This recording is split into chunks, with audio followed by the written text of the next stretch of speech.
Okay, so how do we do this problem? So we're talking about the cups of coffee versus how many people complain. Okay, so we probably want to first do it. They aren't asking us to do this, but we probably want to do a scatter plot at first. So I did an earlier version of this problem, and I love Google Sheets, but unfortunately, it looks like Google Sheets, at least today, is having issues with it.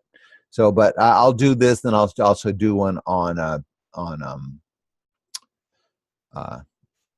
let's see, on using Excel also. So let's see, where is it? So I'm going to see what I did is I selected. I don't want to have to hand type this, so this isn't bad. I selected it. I pressed Control C on my PC. Command C works on your Mac, and then I go to my Google Sheet and I clicked on the cell once. You've seen me do this before if you watch my other videos. Not twice, but just once. Then I Control V or Command V, and that'll paste in my cell. Remember my data. Remember, if you double click on a cell and try to do it, it puts it all into one cell, and that doesn't get us anywhere. So now it's also nice. Spreadsheets, Excel's a little more forgiving, but Google Sheets certainly isn't. They want you to put these numbers in columns, and it's easier if you put your explanatory variable, your X's, in the first column. So one thing, and I don't know if you've ever seen this, so this maybe is new learning. I'm gonna select the text I just pasted in there. I'm gonna Control C it. I'm not totally sure I need to do it, but at least I know it's not in Google. It's a spreadsheet format. And then I'm going to click on another cell and then edit, paste special, transposed. What that does is that switches the rows and the columns, which is pretty cool, I think. Now, the cups of coffee, if you go back and look at the problem, it says number of people complaining is dependent on the number of cup of coffees. So I'm going to switch just to make Google happy or the spreadsheet happy. I'm gonna move. Well, let's see. I guess I'm just gonna cut it and paste it. I'm gonna try to drag it. Control X, Control V. There. So now I've got my X's at the first. Now the first thing I want to do, and this is where I noticed that Google is having Google Sheets is having an issue. Maybe it won't do it in this one, but I selected my cell, selected my data, I included the text. I'm going to insert a chart, and then got to select a scatter plot. Let's see, scatter. And you see what I don't like what Google Sheets is doing is it should be stacking these twos. Yeah, they were two twos. They were two twos, so those should be stacked in 2 4s and 2 5s. It's putting them out as discrete points, so it's really spreading it out. And when you try to do some analysis on this, it's messing up, and I don't know why. I don't know if I'm selecting something wrong. Usually Google Sheets works very well with this, so it's not today. So what I'm going to do is I'm going to bring this into, I have Excel on this computer. If you have, Open Office, that'll work too. And if you're on a Chromebook, I'll show you an applet where you can go use, and it'll do the same work for us. So I selected that data. I'm going to go to Excel. I'm going to do a new tab, and then I'm just going to paste in that cell. Now if we do it's that data. So now if we do insert, let's see. Now I got to remember how to use this. Insert. I'm going to do a sheet. Here we go. Chart. Scatterplot. There we go. See the way it stacks the 2s and the 4s. So I'm seeing a fairly strong. I'm seeing a fairly strong negative association between the number of people. As the number of cups of coffee go up, the number of people who complains go down. So I'm seeing a strong linear association. Notice I didn't use the word correlation between the number of cups of coffee and somebody drinks and this guy drinks and the girl drinks and the number of people who complain. So now how do we get the slope and the Y-intercept to write the equation for that? There is a way to get Google or your Google Sheets or Excel to do this. I think it's just as easy to do it this way. So for me as a human, I'm going to write the word slope because we know I have the slope. And I'm also going to write the word intercept for the Y-intercept. This is just for me. So now I'm going to come opposite the slope. And I'm going to type in the word equals. Maybe I should zoom in so you guys can see this.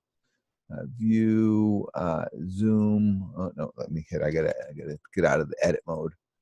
So I'm gonna zoom, and I'm gonna give you 200%. Is that gonna be too much? No, that'll be good. Let's expand this. Okay, so to have the spreadsheet calculate the slope, and this works in Google Sheets if they ever get that thing worked out. Do the equals, because that tells the spreadsheet you're doing a formula, and I'm just going to start typing the word slope because I want the slope. And see, and then you notice how they say known y's, known x's. You have to put your y values first, or you're going to get the wrong regression equation.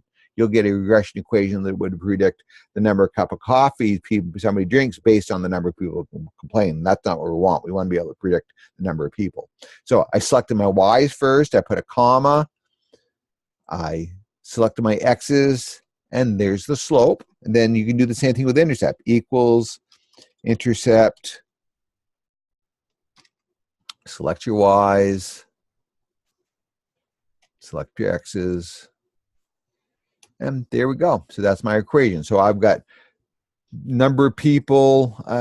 Do I want to get that fancy with this? I guess I don't have to for my open math, but maybe I'll do it here just to make it for my own peace of mind. So you can certainly use y and x's or p, or maybe because it's my open math, we should use p equals negative 2.177 times n, which is the number of people, plus 14.952, I guess. I honestly like writing it out in words. So people, and then if you look at other textbooks, they even get fancier. You put a little hat over the people. That shows that's the predicted value. And 2.177 times cups of coffee.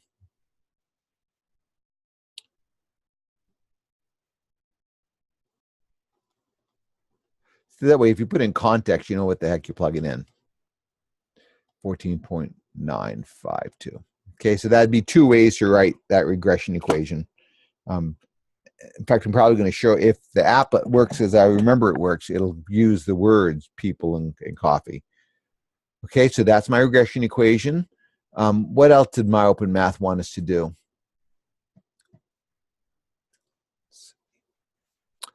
Let's see, it wanted us, so there's my regression equation. Well, let me type that in while I'm thinking about it. Earlier, I didn't put enough decimal places. I only put one. Then I noticed the directions had used 2. So negative 2.18 times n. Whoops, except it'd be nice if we could type. Negative 2.18 times n plus 14.95. Notice how the slope is negative, and when we did the scatter plot, that had a negative association. That will let you know you're on the right track. Okay, then the correlation. Now, how do I get the correlation in R squared? Though they aren't asking me for R squared in this problem, I'm going to calculate it anyways, because on the final exam, I want you to be able to calculate R squared. So equals, I'm just going to write R for the correlation coefficient. And then what you do is you do equals and just start writing the word correlation. And it's Corel that comes up. You see how, and I can double click on that, or I can, and then now when you're calculating correlation, it doesn't matter whether you use X's or Y's first. Just to be consistent with all the other things, I'll put the Y's first. So that's the correlation. And if I want the proportion of variation or coefficient of determination or R squared, I'm just going to square that value. Equals that number squared raised to the second. Okay, and then if I needed that as a percentage, you know, make it a percentage. And then, yeah, and then I guess that's that. I think we have to do a prediction, don't we? Let's see. So what did they say R squared was? Well, let's see. I might as well fill this out and see how good I do. Negative 0.99. I don't know how many decimal places does it say. 2. Well, we'll use 1 and see if it likes it. So yes, I see a very strong linear trend, very strong linear association. What does the slope mean? Now these things are not graded by my open math, because it could be a lot of it's, but what it means is for every additional cup of coffee this person consumes, 2.18 people, fewer people will complain about them. It's negative, so I know it's going down. And I know this is an average, so it's okay to say negative 2.18. You could say for every 100 cups of coffee that the person drinks, 218 fewer people would complain, but that, that doesn't make sense in the context.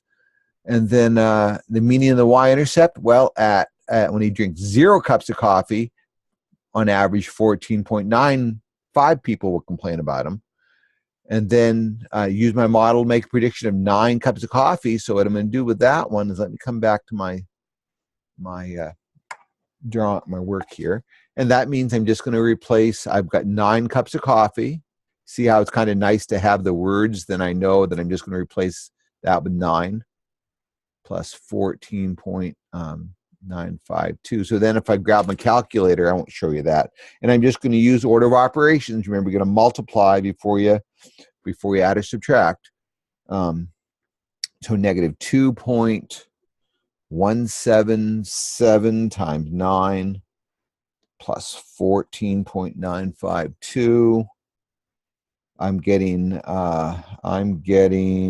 yes, what am I getting? I'm getting negative 4.641.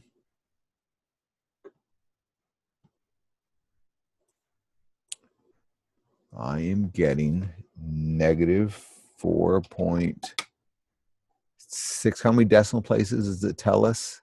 Well, we'll use 2 just in case. 64. So 64. So this is kind of easy to answer for this version because I got a negative number of people, which doesn't make any sense. So it's not reasonable. The reason it's not reasonable is if we come back and take a look at that graph. Okay. My biggest data value is 5.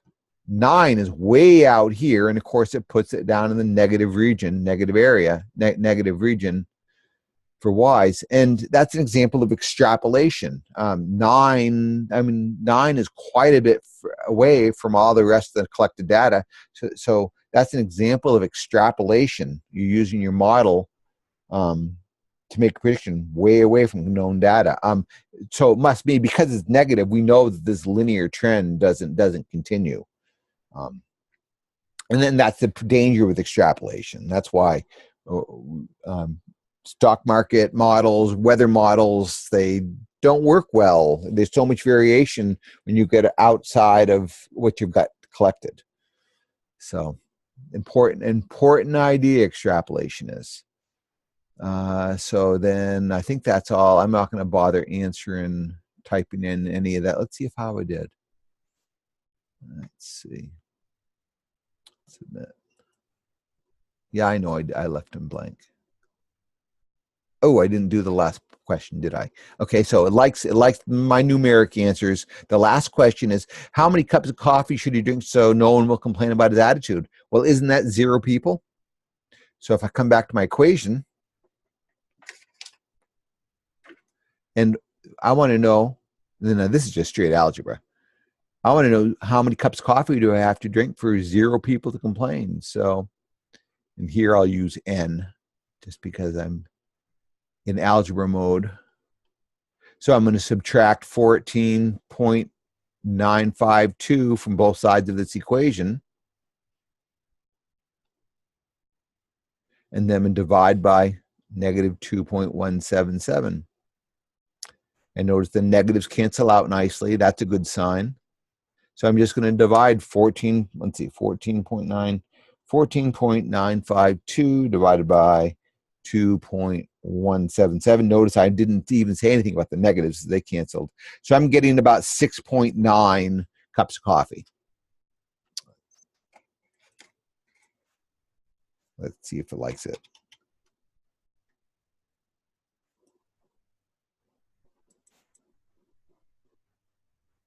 Oh, yeah. Okay, so that's using a spreadsheet to answer this. Now, maybe you're not a spreadsheet fan, okay? There's a lot of applets out there that will do this. One you probably know what website I'm going to send you to is Grossman Chance. Oops, let's see. I got to do the applets here. The applets collection, and I got a least squares regression equation applet. I'm gonna clear out my data. I'm gonna go to my spreadsheet, and I'm going to copy this. I'm not totally sure it's going to like all that text, but we'll play around with it and see. Use data. Oh, it did. And look at that cup. So see, it didn't like all that. So why don't I let me get rid of some of this data. Maybe we can, that text. Let's see here. Here we go. So I'm going to put a tab there. Whoops. Maybe I'm not going to put a tab. Maybe I'm just going to put a space. Let's delete that. Maybe let's see if I can get this to work. There we go. That works well. See how it works? I'm going to show regression equation. I'm going to show squared residuals. We don't need to see squared residuals. We need the correlation. We do R squared, though we don't need to. And I think it'll let me make a prediction. Let's see. Just a minute here. I guess this applet. I thought it did. I thought it let us make a predict because I could plug in 9 and it would do that calculation for me. Nope, I guess it won't. Okay, but see how the applet does that very nicely, and there's all of them to do it. I just like this Rossman Chance one. Okay, so hopefully that'll work for you. Yeah, so hopefully that does what you need.